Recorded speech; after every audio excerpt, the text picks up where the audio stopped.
E qual foi o caso que mais chocou vocês duas? Puxa vida. Eu acho que hoje na DDM eu vejo coisas bem bem, né? Bom, depois a gente fala dos casos mais bacanas, mas acho que o que mais me chocou não faz muito tempo. Ultimamente eu ando me defrontando com muitos estupros de vulnerável. E teve um em especial que a criança, foi estuprada pelo pai desde muito cedo. E ela só teve coragem de falar depois que ficou maior. E aí, no relato dela, ele colocava comida no pênis dele para ela comer. Quando ela tinha 9 anos de idade.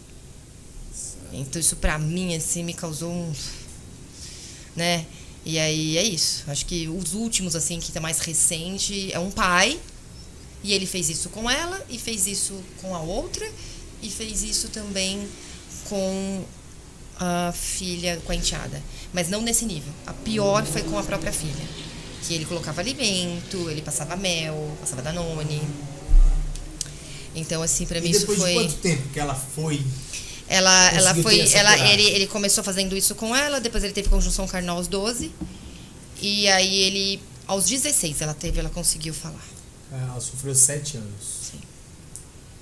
Isso é um dos casos marcantes. Tem vários, gente, mas Não, esse tá mais recente na minha memória, assim. Então não pode dizer assim, foi o top 10. Assim, é o top 10. Tem vários, tá? Mas tá dentro do top 10 ali. Isso foi, pra mim, foi bem... Porque nós mulheres, como mulher, né? E como mãe, e como policial, e como ser humano, você lê um negócio desse e fala, cara, como isso é possível? E aí o número de estupros de vulnerável dentro do lar me impressiona ainda. Ainda é uma coisa que não... Acho que eu nunca vai descer, né, isso pra mim. Acho que isso nunca vai dizem, descer. Né, que a maioria dos estupros vem de alguém muito próximo. Né?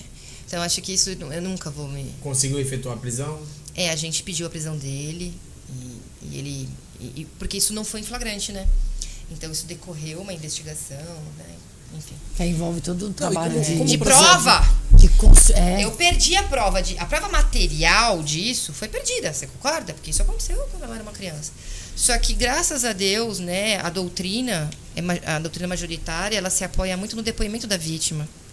Que ela tem muito mais peso quando se trata de crime sexual, né? Então, ainda como adolescente, ela é ouvida por intermédio de uma ferramenta chamada depoimento especial. Porque nós policiais não podemos interpelar uma criança e nem um adolescente, né? O ECA proíbe, então a gente não pode fazer isso. Salvo as exceções, né? Que aí é feito o depoimento especial da delegacia, que é gravado, filmado, bonitinho. Em caso de flagrante delito, por exemplo, você precisa daquele depoimento, é indispensável, tem risco de perder aquela prova, a gente produz. Mas, no geral, isso não acontece para não prejudicar a criança. O emocional dessa criança já está destruído, né?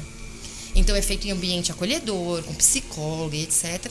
E quem autoriza e quem representa é a autoridade, e quem autoriza e quem anui é o Ministério Público, né? Então, ela trouxe com muita riqueza de detalhes, muita, nesse depoimento especial.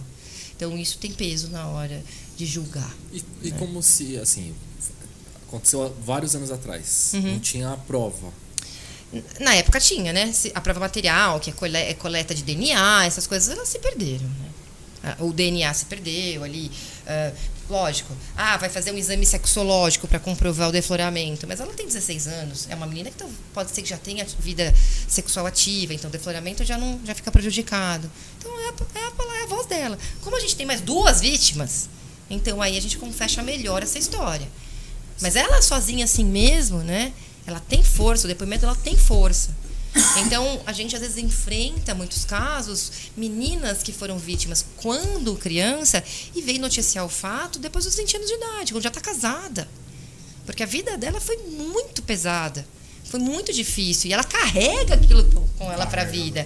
Então, a gente que já atuou em alguns casos de estupro, né? Aquele com violência pontual, o arrebatamento, né? A gente já se revolta com isso. Você imagina uma pessoa que convive com o seu estuprador todos os dias, né? Então, é uma marca emocional que não tem cura, né?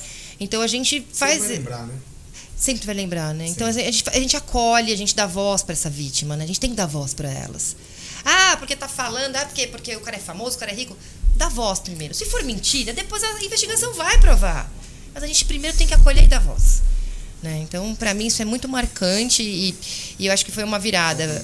Muito embora a gente já atendia alguns casos de estupro, a gente já tinha esse olhar, não sendo da DDM, mas na DDM, para mim, isso ficou muito latente. Assim. E falando em mentira, já teve alguém que foi lá mentir e vocês conseguiram Isso a gente consegue.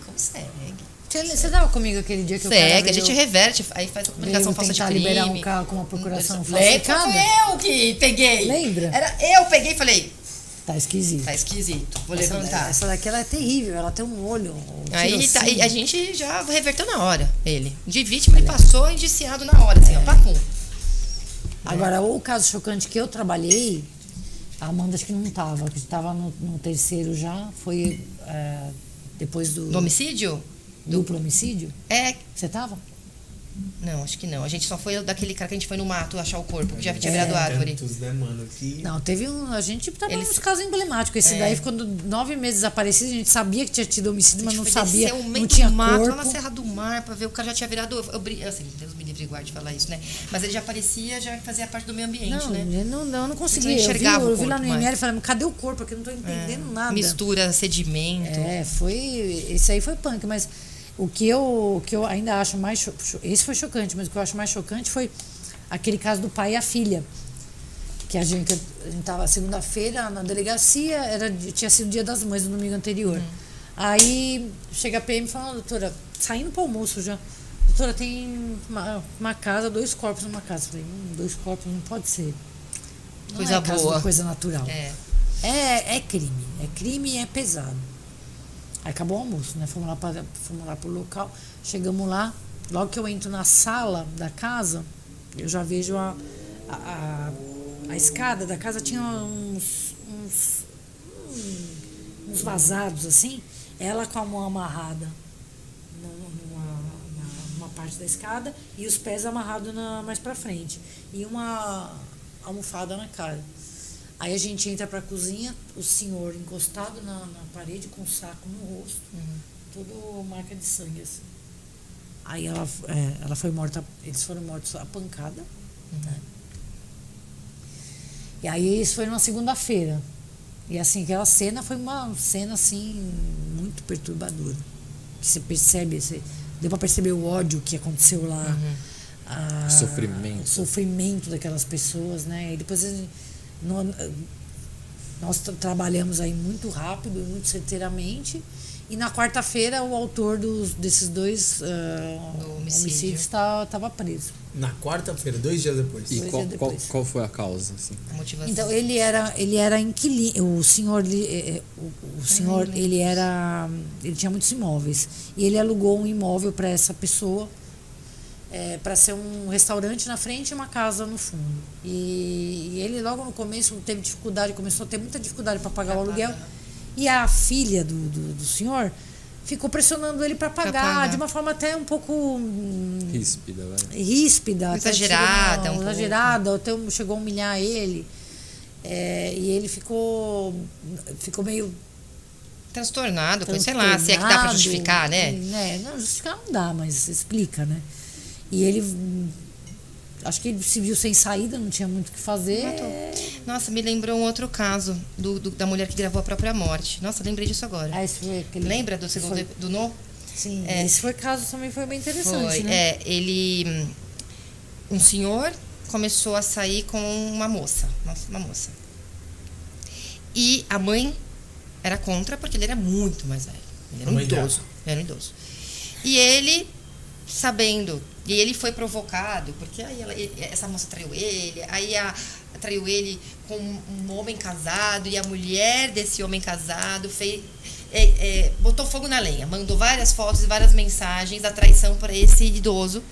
E esse idoso, achando que era a mãe que estava forçando a barra para a filha acabar com a relação, pediu para conversar com ela dentro da casa dela, e ela, já com medo de que poderia acontecer alguma coisa, deixou um gravador, esses gravadorzinhos antigos de fita cassete, cassete, né? Cassete, né? Deixou gravando ali. E aí ele matou ela, e quase degolou ela, né? Ele estrangulou ela. Ele pegou um fio, e aí, gente, nesse áudio, Porque foi assim, né? Quando ele matou ela, ele fugiu. Matou, fugiu, ligaram, olha, tem um corpo. Ela foi encontrada morta, sentada numa cadeira, já estava morta. E a gente foi fazer o local. E olha quem poderia ser, não tinha cama, não tinha nada. E aí, alguém teve a ideia de falar, vamos puxar o sofá. Puxou o sofá, tava o gravador lá, rodando. Levamos o gravador pra delegacia, na hora que a gente deu play na fita, gravou tudo, o diálogo deles, a discussão e ela agonizando. Dá pra ouvir ela agonizando na fita. E aí a gente viu que era ele e a gente prendeu ele no mesmo dia, acho. No mesmo dia a gente prendeu. A gente conseguiu prender. E aí depois ele morreu na cadeia. Morreu na cadeia? Morreu. Ele já era mais velho e aí teve um ataque do coração na cadeia e morreu. Não sei nem se ele chegou a cumprir pena. Acho que ele morreu antes. E nesse caso, a mulher que mandou as fotos, os áudios... A gente implicou no inquérito policial tudo isso, mas no final, na decisão final do juiz, ela não recebeu nenhuma pena. Mas, né? Mas foi implicado. Ela que motivou.